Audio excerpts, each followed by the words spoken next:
Во овој период, со средствата од буџетот на Министерството, презедовме активности за објавување на јавни набавки, не само за реконструкции, туку и за изградба на нови училишни објекти. Истите јавни набавки веќе се објавени во електронскиот систем за јавни набавки.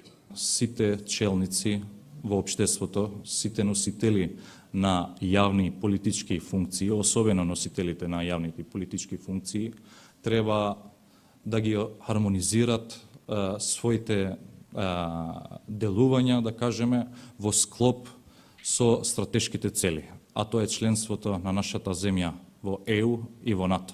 Така што ниту јас како министер, ниту било кој треба да дозволи во овој момент, историски момент, да придонесуваме со креирање на тензии, било какви.